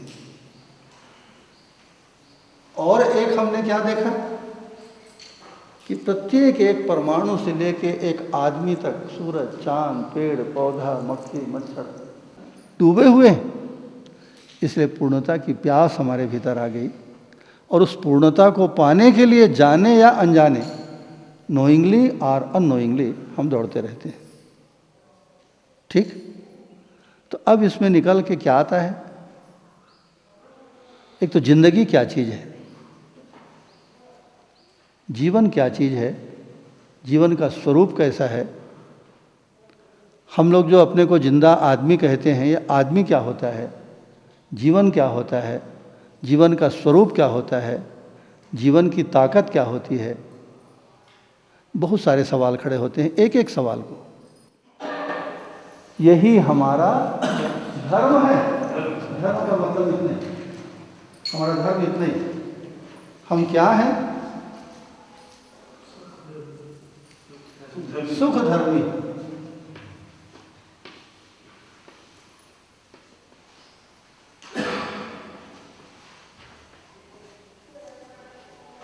हमारा धर्म न तो हिंदू धर्म है, न ईसाई धर्म है, न मुस्लिम धर्म है, न सिख धर्म है। ये क्या चीज़ है उसको भी थोड़ा पकड़ लीजिए एक लाइन में। हिंदू, मुस्लिम, सिख, ईसाई, क्रिश्चियनिटी क्या चीज़ है? ये धर्म नहीं है, छोटे छोटे फिरके हैं, एक छोटा छोटा समाज है। उसको संप्रदाय कहते हैं। मनुष्य जाति का एक हिस्सा इस बात को मानता है, चलो भाई क्रिश्चियन। ये धर्म नहीं। धर्म क्या है? सुख हमारा धर्म। मनुष्य होने के नाते दुनिया के जितने आदमी, चाहे वो किसी भी देश में, प्रांत में, जंगल में, पहाड़ में, चाहे अमेरिका के, इंग्लैंड के बड़े से बड़े शहर में रहता हो, सुख धर्मी है, माने सुख चाहता है। अब धर्म की परिभाषा बताइए, धर्म माने क्या? किस चीज को हम धर्म कहेंगे? रुकिए, इसका नंबर बाद में आएगा, उसके पहले की कड़ी को बताइए। अभी आएंगे, उस जगह पे आएंगे, थोड़ा रुकिए। उसके पहले धर्म की परिभाषा, हाँ, जिसको जिससे अलग न किया जा सके वो उसका धर्म है। जैसे आग आप जलाते हैं, आग जलाने से क्या होता है? गर्मी मिलती है आपको, तब चलो भाई आग को उधर रख दो और उसकी गर्मी को उधर रख दो, ऐसा होता है कि जहाँ आग है वहाँ पे गर्मी रहेगी, पानी है उसके साथ शीतलता रहेगी। चलो पानी को अलग कर दो और उसका जो ठंडापन है उसको निकाल के उधर रख दो, ऐसा होता है? जहाँ पानी है ठंडापन रहेगा, आग है उसके साथ गर्मी रहेगी। तो इसी तरह जैसे आग और गर्मी को आप अलग अलग नहीं कर सकते, आदमी और सुख को अलग अलग नहीं कर सकते आप। जहाँ भी आदमी रहेगा दुनिया में, किसी ग्रह नक्षत्र में, सुख चाहता है। और सुख माने स्थायी सुख, टेम्परेरी सुख भी। इंद्रियों से हमको मिलता है सुख, लेकिन थोड़ी देर में मर जाता है। जिसको जिससे अलग न किया जा सके वो उसका धर्म है। ठीक, इतना पकड़ में आया? धर्म का मतलब क्या है? इस परिभाषा के मुताबिक आगे जो स्थिति बनती है उसमें सारे झगड़े शांत हो जाएंगे। तो आज धर्म के नाम पर कितने झगड़े हुए आपको अंदाज है? इतिहास के पन्नों को उठा के देखिए। ईसाई ने, मुसलमानों ने, बाद में तो मुसलमान आपस में लड़े। ये ईरान, अभी की बात है, सन 80 की। ईरान और इराक दोनों मुस्लिम देश, उन्होंने अपने धर्म को भी टुकड़े टुकड़े किया, सुन्नी, शिया और सुन्नी, ऐसा वर्ग बना लिया। हम लोग हिंदू धर्म में, आप शाक्त हैं, शक्ति को मानते हैं, आप वैष्णव हैं, आप विष्णु भगवान को मानते हैं, मैं शैव हूँ, भगवान शंकर को मानता हूँ। मान्यता, जानता नहीं कि शंकर भगवान क्या चीज़, देवी माता क्या है उसको आप भी नहीं जानते, आपको खोज के थोड़ी देखें। अगर आप जानते तो ऐसा झगड़ा थोड़ी होता। शाक्त हैं, शैव हैं, वैष्णव हैं, इस नाम से झगड़ा हुआ है। हिंदू मुसलमान का झगड़ा तो आज तक चल रहा है। कितने लाख लोगों की हत्याएं हुई इसी भारत में। अभी सन 45 में, सन 46 में मोहम्मद अली जिन्ना ने, जिसका अभी पेपर में रोज़ उछल रहा है ना, उस मामले को लेकर कितना बड़ा झगड़ा हुआ, धर्म के नाम पे हुआ, बिना धर्म को जाने।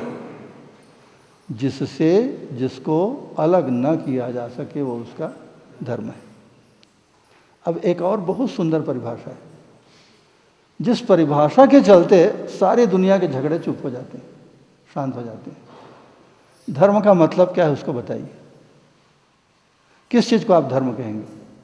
मैं बैठा हूँ, आप बैठे हैं, कुत्ता है, एक पेड़ है, एक पहाड़ का एक पत्थर रखा हुआ है। एक और गंभीर बात की तरफ आपका ध्यान गया, एक बेहद गंभीर बात। आपने इस ढंग से सोचा कि नहीं सोचा मुझको नहीं पता, लेकिन एक सोचने जैसा मुद्दा है। क्या है वो?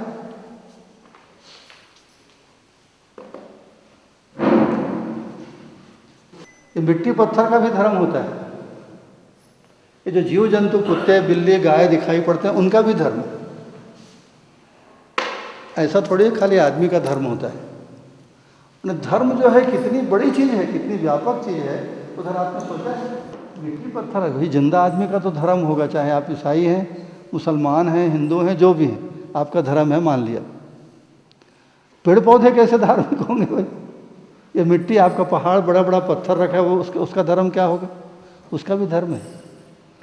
मैं तो जब पहली बार पढ़ा तो मेरा दिल दिमाग हिल गया उससे। बाबा जी ने लिखा है इसको। मैंने इतना सोचा है कि हम लोग आप लोग पागल हो जाएंगे सोचते। देखिए मिट्टी पत्थर का धर्म क्या है, अगर आपको ध्यान में हो बताइए। रुकिए एक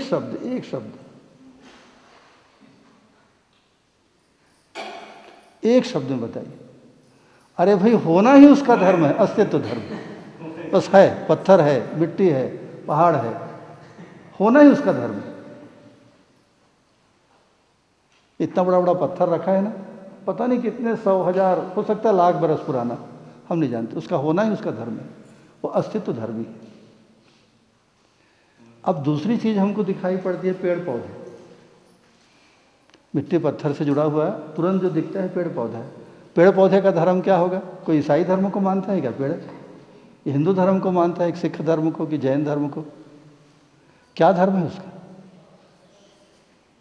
पुष्टि उसका धर्म है। इतना बड़ा पौधा आप लगाइए और 10 साल के बाद आप पहचान नहीं सकेंगे, आपकी बिल्डिंग से ज़्यादा बड़ा हो जाता है। अस्तित्व तो है ही है, उसकी विद्यमानता, तो अस्तित्व माने विद्यमानता मौजूद है, उसके साथ अस्तित्व सहित पुष्टि उसका धर्म। ये जो गाय है, बछड़ा है, शेर है, कुत्ता है, बिल्ली है, चलिए हम लोग आज गाय गरुआ को भी धार्मिक बना रहे अभी तो आदमी को आदमी धार्मिक नहीं बना पाए, अब लोग गाय गरुआ को भी धार्मिक बना रहे। ये गाय बैल कुत्ता बिल्ली पक्षी सांप, इसका क्या धर्म है बताइए? इन चीज़ों में, इन प्राणियों में कहना चाहिए क्या दिखता है आपको? जीने की आशा दिखाई पड़ती है। आप एक सांप को मारने के लिए खुद आइए, एक गाय को मारने को भागती है प्राणी, एक सांप भागता है, वो जिंदा रहना चाहता है। तो आशा धर्म है उसका। वो आशा किस रूप में दिखाई पड़ती है इन प्राणियों में? गाय में, कुत्ते में, सांप में, बैल में, शेर में किस रूप में दिखाई पड़ती है? जीने की आशा के रूप में प्रकट है। हर प्राणी जिंदा रहना चाहता है, आप उसको मारने दौड़ाएंगे, भगता है प्राणी को, पूरी कोशिश करता है कि मैं न मरूं। तो आशा उसका धर्म है। और इसी तरह से आदमी भी अपने को छोड़ के कहाँ जाएंगे? आदमी का धर्म क्या है बताइए? आदमी का धर्म है सुख। मिट्टी पत्थर का धर्म है अस्तित्व, पेड़ पौधों का धर्म है पुष्टि, ये जीव जंतुओं का धर्म है आशा। वो आशा कम से कम जीने की आशा के रूप में उनकी ज़िंदगी में दिखाई पड़ती है। और आदमी का धर्म है सुख। ठीक, अब एक कदम और चलिए। अब मैंने आपसे पूछा आप कहाँ तक पढ़े? आपने कहा मैं एमए पास हूँ, मैंने एमएससी किया है। तो अब आपको अलग से बताना, देखना भाई आप धोखे में मत रहना, मैं बीएससी भी पास हूँ ना, मैं मैट्रिक भी पास हूँ, और मैं 8वीं क्लास बोर्ड को भी पास किया हूँ, और प्राइमरी भी ऐसा आपको बताना पड़ता है। एमए या एमएससी पास हूँ कहने से ये सारे बोर्ड की परीक्षा को आप गुजर चुके हैं, इतना सबको समझ में आता है, आपको अलग से कहने की जरूरत नहीं। आदमी जो सुख धर्मी है तो नीचे की सारी अवस्थाओं से गुजर के आया है, अस्तित्ववान भी है, हम लोग मौजूद तो है ही हैं, पुष्ट तो होते ही हैं। देखिए हमारा शरीर इतना बड़ा था, वो कितना बड़ा हो गया, और जीने की आशा तो है ही है, और उसके साथ हम सुखपूर्वक जीना चाहते हैं। तो अस्तित्व, पुष्टि, जीने की आशा सहित आदमी सुख धर्म, ये आदमी का धर्म। ठीक, पकड़ में आती है बात? अस्तित्व भी है, पुष्ट तो होना ही चाहते हैं। कोई आदमी ऐसा मर रहा है तो बीमार होना चाहता है? अरे परिस्थिति में बीमार हो जाते हैं अलग, लेकिन हम चाहते बिल्कुल नहीं। अस्तित्व पुष्टि जीने की आशा सहित आदमी सुख धर्मी। ठीक, इतना स्पष्ट हो। तो आदमी सुख धर्मी। अब एक कदम और, जब कोई चीज़ जिंदगी के लिए बहुत ज़रूरी हो जाती है तो उसको प्राप्त करने के लिए एक तरीका बनता है। जैसे आपको यहाँ से घुंचापाली से बागबाहरा जाना है, तो क्या तरीका बनाएं? आप एक सड़क बना डालें। तो सड़क नहीं थी तो क्या तक दिक्कत रही होगी। और सड़क बनने के बाद भी आज हमारे हाथ पैर काम नहीं करते। आप एक गाड़ी बना डालें, अब बढ़िया गाड़ी में बैठते हैं, सड़क में दौड़ते हुए 5-7 मिनट में घुंचापाली से पहुंच जाते हैं। एक तरीका। तो धर्म नाम की जो चीज़ है, जिसके बिना आदमी को धर्म से अलग करके आप देख ही नहीं सकते, सुख से अलग नहीं कर सकते आदमी को। गलत आदमी हो, सही आदमी हो, चोर हो, साधु हो, महात्मा हो, तपस्वी हो, भोगी हो, सब सुख धर्मी है बेचारे। तो उसका तरीका क्या होगा? उस तरीके को नीति कहते हैं। तो यहां पर जो शब्द बनेगा वो क्या शब्द बनेगा?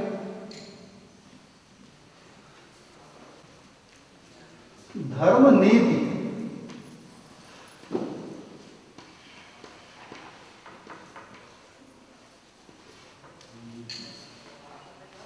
धर्म तक, क्योंकि धर्म से तो बच के हम जा ही नहीं सकते। धर्म तो सुख धर्म, धर्म का स्वरूप आदमी के लिए क्या हुआ? सुख धर्मी है। उस धर्म के लक्ष्य तक पहुंचने के लिए जो रास्ता बनती है, पगडंडी बनती है, तरीका बनता है, उसको धर्म नीति। ठीक। अब ये धर्म नीति क्या चीज़ है बताइए? धर्म को आपने देखा, इस परिभाषा से क्या हो रहा है, आप धीरे धीरे आपको पकड़ में आ रही बात। सारे झगड़े खत्म हो रहे हैं बाबा। आप हिंदू हैं, मुसलमान हैं, ईसाई हैं, आप अंग्रेज हैं, आप फ्रांसीसी हैं, आप उस बात को रखिए अपने पास। ये एक ऐसी परिभाषा है जो दुनिया के हर आदमी को स्वीकृत है। दुनिया का कोई भी आदमी इस बात से इनकार नहीं कर पाएगा। धर्म नीति माने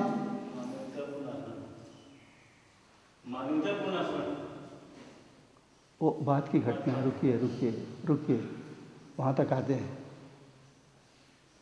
उसके स्वरूप को, धर्म नीति के स्वरूप को स्पष्ट है। किसको बोलेंगे धर्म नीति? क्योंकि सबसे ज़्यादा झगड़ा दुनिया में इसी बात को लेके हुआ है। धर्म को और धर्म नीति को लेकर जितने झगड़े हुए हैं और जितनी मारकाट हुई है, और अभी भी चल रहा है। कि धर्म नीति क्या चीज़ है? बेहद सरल है, बस एक लाइन का मामला है। आदमी के पास 3 तरह की ताकत है, तन, मन और धन। आपका शरीर है, आपका मन माने आपका जीवन है, मन, बुद्धि, चित्त, वृत्ति, आत्मा। तन, मन और धन माने रुपया, पैसा, मकान, सोना, चांदी। तन, मन, धन का सदुपयोग करना बराबर धर्म नीति। बस इतनी ही परिभाषा है। तन का, मन का, धन का सदुपयोग करना बराबर धर्म नीति। अब इसमें बताइए कहाँ झगड़ा है? आप ईसाई हैं, ईसाई रहिए, आप मुसलमान हैं, मुसलमान रहिए, आप सिख हैं, जैन हैं, जो आपको मन है वैसा रहिए। आप अपने तन मन धन का सदुपयोग करते हैं कि नहीं करते हैं? अगर तन मन धन का सदुपयोग होता है तो धर्म नीति, आप धार्मिक आदमी। और जहाँ जहाँ तन मन धन का सदुपयोग नहीं होता तो आप अधार्मिक आदमी।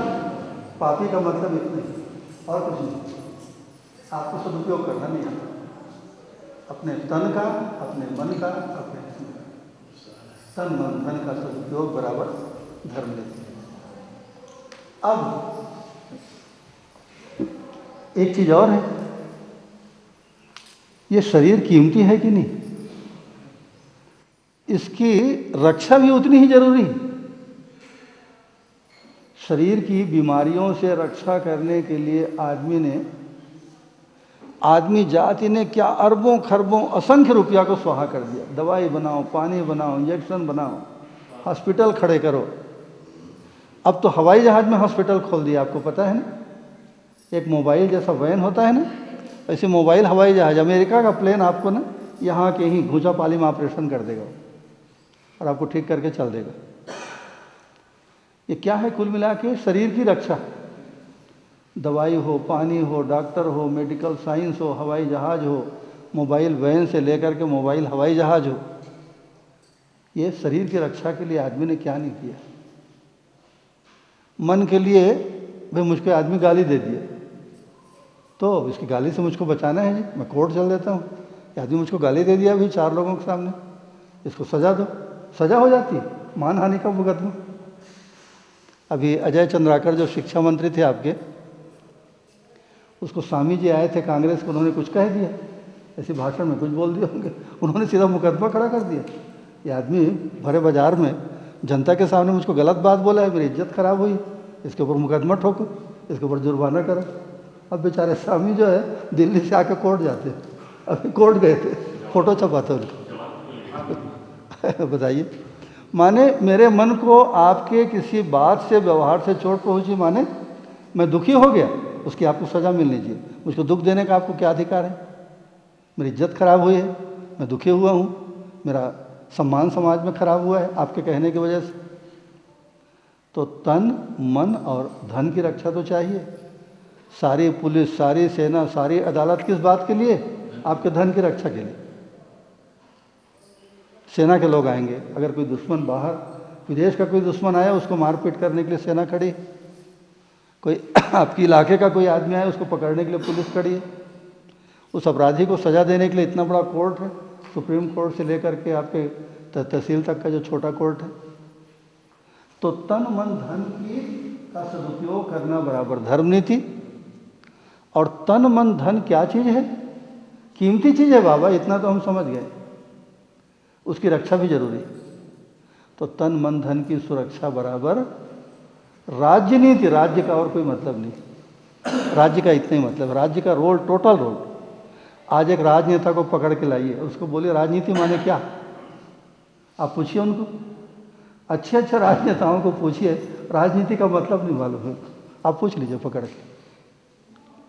राजनीति माने होता क्या है? तन मन धन की सुरक्षा बराबर राजनीति, और उसकी कोई परिभाषा नहीं। और ये दोनों चीज़ें किसके साथ जुड़ी हैं? चाहे वो धर्म नीति हो, चाहे राजनीति हो, इसका संबंध किसके साथ? आदमी के साथ। अरे आदमी नहीं रहेगा तो क्या धर्म नीति और क्या राजनीति? किसके ऊपर आप राजनीति लगाएंगे और किसको आप धार्मिक बनाएंगे? तो तन मन धन का सदुपयोग बराबर धर्म नीति और तन मन धन की सुरक्षा बराबर। ये दोनों चीजें एक ही आदमी के साथ, मुझको सुरक्षा भी चाहिए और मेरा सदुपयोग भी चाहिए। ठीक, अब इन दोनों को मिला दीजिए। आपको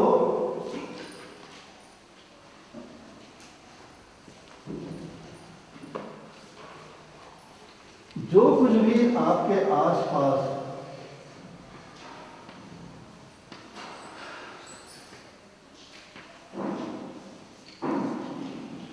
सुरक्षा भी करनी है तन मन धन की, और सदुपयोग भी करना है। अब ये दोनों चीजें क्योंकि आदमी के साथ जुड़ी है, आदमी को अपने तन मन धन की रक्षा भी चाहिए और सदुपयोग भी चाहिए।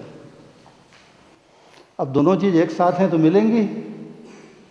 आपके घर में चावल है, हम लोग चावल पैदा करते हैं, और घर में गाय तो रहती है, दूध भी पैदा होता है। अब हम लोग चावल और दूध को मिला देते हैं और पका देते हैं, तो उसको आप चावल दूध कहते हैं क्या? एक तीसरा नाम देते हैं, नाम बदल के खीर बोलते हैं, क्योंकि हमारे घर में दोनों चीज़ें हैं। तो घर में गाय है तो दूध मिलेगा ही, रोज़ होता है दूध, और चावल तो रोज़ पैदा करते हैं हर साल। अब दोनों को मिला के पकाते हैं तो एक तीसरा नाम खीर हुआ। इसी तरह तन मन धन का सदुपयोग आदमी के साथ, तन मन धन की सुरक्षा आदमी के साथ, दोनों को मिला देंगे, सदुपयोग और सुरक्षा, तो दोनों मिलके क्या कहलाता है? एक शब्द में नाम बताइए। तन मन धन की सुरक्षा एवं तन मन धन का सदुपयोग बराबर धर्म नीति में तो खाली सदुपयोग। एक शब्द बताइए, सिर्फ एक शब्द। नैतिकता। नैतिकता माने और क्या है? तन मन धन का सदुपयोग, तन मन धन की सुरक्षा बराबर नैतिकता। एक शब्द है, पूरी आदमी की जिंदगी किस तरह से कड़ी दर कड़ी फंसी हुई है, मिली हुई है, बुनी हुई। जैसे इसका एक एक धागा, इस कुर्ते का एक एक धागा कैसा आपस में फंसा है।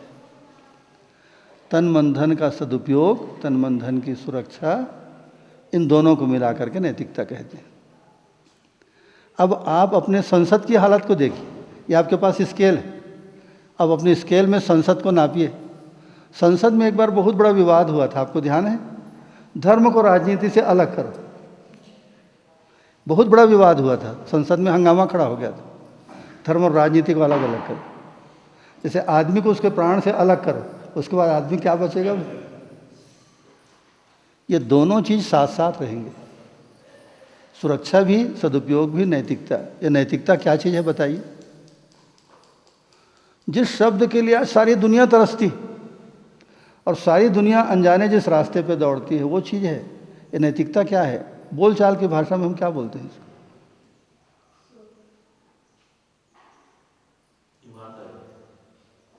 ईमानदारी एक गुण है, गुण है। एक शब्द बताइए, सिर्फ एक शब्द की जरूरत है। अगर कोई आदमी तन मन धन की सुरक्षा भी कर लेता है, तन मन धन का सदुपयोग भी करने में सक्षम है, तो हम उसको नैतिक आदमी कहते हैं, नीति नियम को मानने वाला आदमी। वो आदमी क्या होता है, उसको क्या कहते हैं? देवता है बाबा वो, और देवता कुछ नहीं होता। जो आदमी अपने तन मन धन का सदुपयोग करना सीख गया, सुरक्षा करना सीख गया, वही आदमी देवता है। और क्या देवता हो? और कोई स्वर्ग से देवता आता है कि नहीं आता, उसको भाई हम लोग नहीं देखें, उसके बारे में हम क्या बताएंगे। लेकिन मनुष्य ही विकसित होकर के देवता बनता है, पक्की बात है। आज आपके जिले के कोई कलेक्टर होंगे, वो कोई आकाश से उतरा है क्या? हमारे ही बीच का कोई बच्चा है, किसी के घर में, परिवार में पैदा हुआ, किसी गांव देहात में पढ़ा होगा, परीक्षा दिलाया आईएएस की, परीक्षा में पास हो गया, उसके बाद वही जो है आपके ज़िले का राजा बन के आ जाता है। आपके बीच का आदमी, थोड़ा सा उसका गुण, उसका कर्म, उसका स्वभाव, उसकी अकल बढ़ गई, दमदारी से खड़ा हो गया, राजा बन गया ज़िले का। तो कलेक्टर कोई आसमान से, कोई मंत्री, कोई प्रधानमंत्री आसमान से उतर के नहीं आते। हमारे ही बीच के लोग ऐसा उन्नति करते हुए एक पद में, एक स्थिति में, एक योग्यता में पहुंच जाते हैं, बड़े अधिकारी बन जाते हैं। तो मनुष्य ही विकसित होकर के देवता बनता है, सूत्र है। इसीलिए प्रत्येक आदमी के साथ ये संभावना है कि वो देवता बन जाए, प्रत्येक आदमी के साथ। This is the only way. सारी दुनिया में एक रास्ता है जो हर आदमी के लिए खुला हुआ है। आप ध्यान से देखिए दुनिया को। आप अगर टाटा बिरला जैसा अरबपति बनना चाहें, इस जन्म में बनेंगे कि नहीं बनेंगे, उसकी गारंटी कोई नहीं ले सकता। और आपको भी भरोसा नहीं है कि आप बिरला बन जाएंगे। हो सकता है कभी परिस्थितिवश आदमी बन जाता है। आज से 45 साल पहले धीरू भाई अंबानी ने अपना काम 25,000 रुपये से शुरू किया था, आपको याद है? सिर्फ 45 साल पुरानी बात है। 45 सालों में धीरू भाई अंबानी, आज उनके बच्चों के पास 1-1 लाख करोड़ रुपया है। दुनिया के सबसे ज़्यादा पैसे, भारत के नहीं, दुनिया के ज़्यादा पैसे वालों में उनकी गिनती हो गई है। कभी कभी ऐसा हो जाता है, एग्रीड। लेकिन हर आदमी अंबानी बनेगा, टाटा बिरला बनेगा? जो आदमी व्यापार धंधे में लगा है, कौन है जो नहीं चाहता कि मैं अरबपति हो जाऊं? इस जन्म में आप बनेंगे कि नहीं बनेंगे भैया, कोई नहीं बता सकता, कोई गारंटी नहीं लेगा। आप भारत के प्रधानमंत्री बनेंगे कि नहीं बनेंगे, उसको कोई नहीं बता सकता। संभावना यह है कि बाघ बहरा का शायद एक भी आदमी प्रधानमंत्री नहीं बनेगा, संभावना ज़्यादा ये है। लेकिन एक रास्ता ऐसा है कि आप उससे भी बड़ा बन सकते हैं, आप देवता बन सकते हैं। वो पूंजी आपके पास है, वो अवसर आपके पास है। अपने तन मन धन का सदुपयोग करिए, तन मन धन की सुरक्षा करिए, नैतिक जीवन जीजिए, आप साक्षात देवता हैं। इसलिए देवता का एक नाम और क्या है बताइए?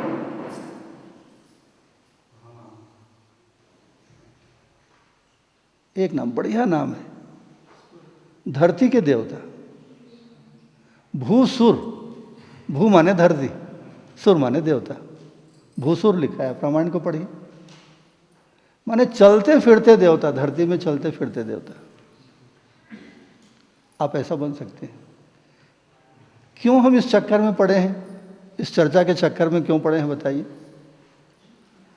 क्योंकि हमारी जिंदगी का अगला कदम यही है। हमको आदमी तो बन के तो पैदा हो ही गए, अब आदमी की तरह तो जीना पड़ेगा, हमारी मजबूरी है। नहीं जिएंगे तो आप सुखी नहीं हो सकते। अब आपका बच्चा मैट्रिक पास हो गया, फर्स्ट क्लास पास हो गया, तो पढ़ाई आप छुड़ा दोगे क्या? अरे भैया आपको पता है, बच्चे को भी पता है आगे की पढ़ाई है। चाहे मैट्रिक में फर्स्ट क्लास आया हो, मेरिट में आया हो, मैट्रिक पढ़ के पढ़ाई थोड़ी बंद करनी है बाबा, आगे उसको पढ़ाना है, कॉलेज पढ़ाना है। आदमी के रूप में तो हम पैदा हो गए, अब यहीं पे लटक के रहना है क्या? हमको आगे एक कदम और प्रमोशन पाना है, देवता बनना है। इसलिए इस पूरे प्रक्रिया को, इस श्रृंखला को हम समझने के चक्कर में पड़े कि धर्म क्या है, धर्म नीति क्या है, राजनीति क्या है। और ये सब आदमी से जुड़े हुए मामले हैं। आदमी ही इसका धारक वाहक है। राजनीति आदमी के लिए, धर्म नीति आदमी के लिए, धर्म सबके लिए, पेड़ पौधे के लिए भी, पशु पक्षी के लिए, मिट्टी पत्थर का भी धर्म होता है। एक सोचने का तरीका है। आप इस तरीके से सोच के देखिए तो तरबतर हो जाएगी आपकी तबीयत। अभी मिला कुछ नहीं है ना, खाली आपने सोचना शुरू किया। इस तरीके से आप सोचिए और देखिए आपकी ज़िंदगी कहाँ जाती है, कहाँ पहुँचती, कैसा फील करते हैं। ये देवत्व जो है हमारी ज़िंदगी का अगला कदम है, क्योंकि जाना ही है वहाँ। उसके बिना हमारी कहाँ से चले थे? पूर्णता के चक्कर में पड़े हम लोग। वो तो पड़ ही गए। अब तो आप कुछ नहीं कर सकते, न मैं कुछ कर सकता हूँ, ना आप कर सकते हैं।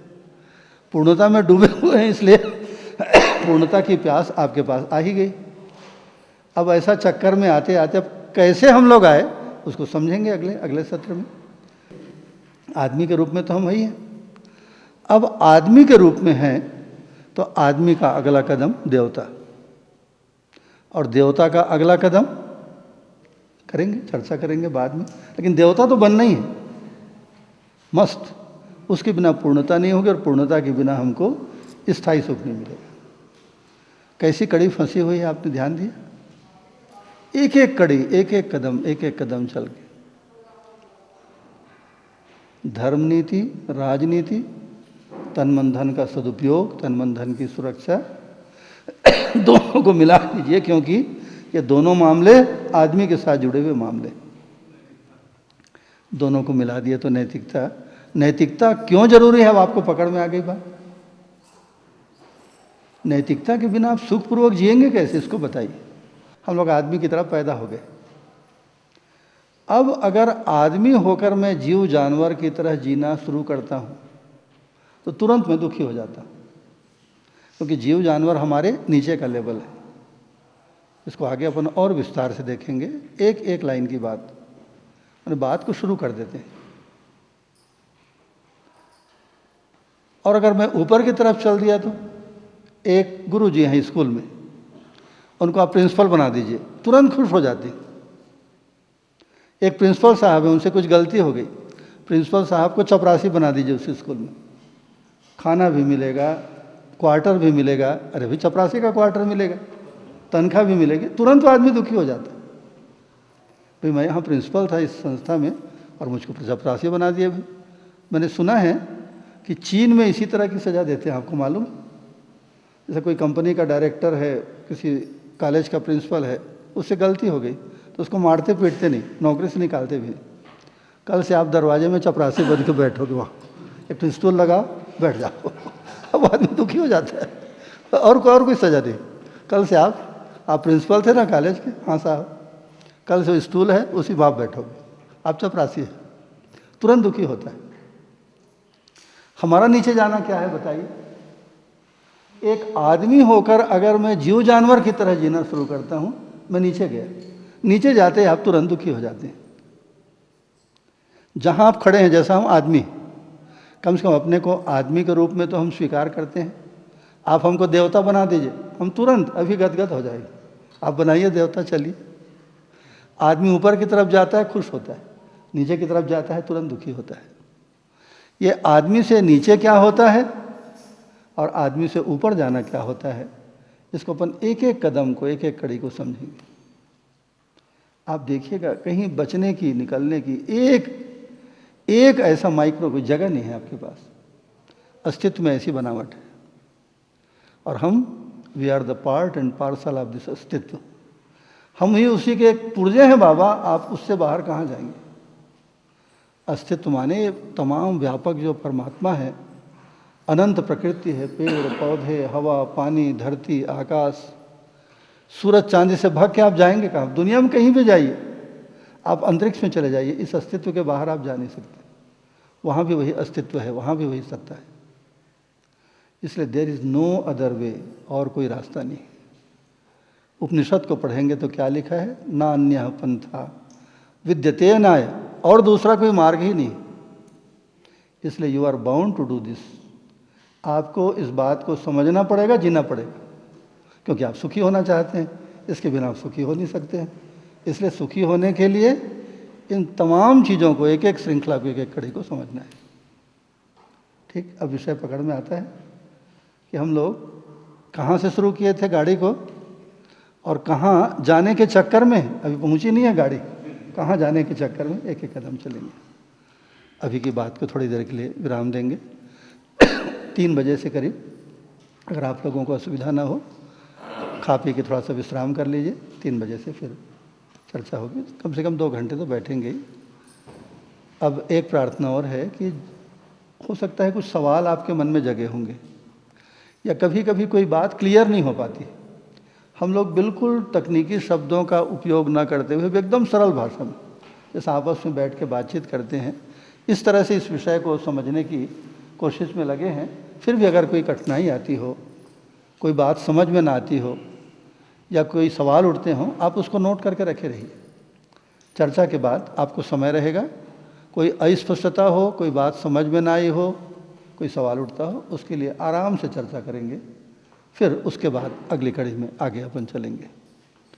इससे भी बड़ी बात क्या है, जो प्रार्थना मैंने एकदम शुरू में की है, कि अधिकतर सवाल आपके मन में, आपके शब्दों की जो पुरानी मान्यता बैठी है, परिभाषा, उसको लेके होता है। शब्द वही है, क्योंकि नए नए शब्द आप लाएंगे कहाँ। आप प्रधानमंत्री बन जाएंगे तो आपका शरीर बदल जाएगा, तो शरीर वही रहेगा। आप चाहे टाटा बिरला बन जाइए, चाहे प्रधानमंत्री बन जाइए, चाहे आप, शरीर तो वही रहेगा बाबा। शरीर नया कहाँ से लाएंगे। आपका पद बदल गया, ताकत बदल गई आपकी। तो शब्द वही हैं जो हम लोग परंपरा में, मान्यता में सुनते रहे, लेकिन इस दर्शन को जब पढ़ते हैं तो एकदम उसका अलग मतलब है। जैसे वस्तु नाम के शब्द को हमने देखा, जैसे धर्म के नाम पे हम लोग अभी तक क्या सोचते थे, और वास्तविकता जो अस्तित्व में हमारा आपका बनाया हुआ नहीं, ऐसे ही है ये अस्तित्व को देखिए। तमाम झगड़े किस तरह से चुप हो जाते हैं। तो अक्सर शब्दों को लेकर ही ज़्यादा विवाद है, सच्चाई को लेकर के कोई विवाद नहीं होता। सच्चाई जो है निर्विवाद होती है, जिसका एक उदाहरण कल हमने देखा था कि 2 और 2 को जोड़िए आप घुंचापाली गांव के स्कूल में, 4 होता है। आप अपने बच्चे को बम्बई भेज दीजिए पढ़ने, और जब गणित पढ़ेगा 2 और 2, वहाँ भी 4 ही होता है। आप लंदन भेज दीजिए, वहाँ भी 2 + 2 4, 4 ही होता है। सच्चाई की महिमा है कि सच्चाई एक जैसे होती है। चाहे घुंचापाली में आप उसको समझें, बम्बई में समझें गणित की उस सच्चाई को, लंदन में जाकर समझें। तो सच्चाई में कोई विवाद नहीं होता। जितने विवाद हैं गलतियों में होते हैं। अगर हमारे आपके बीच में एक धर्म का दूसरे धर्म के बीच में विवाद है, तो कहीं ना कहीं कोई भूल चूक, उसको अपन सुधारने के लिए तत्पर होंगे, कोशिश करेंगे, आदमी का काम है। तो जो बात समझ में ना आए आप उसको नोट करके रख लीजिएगा।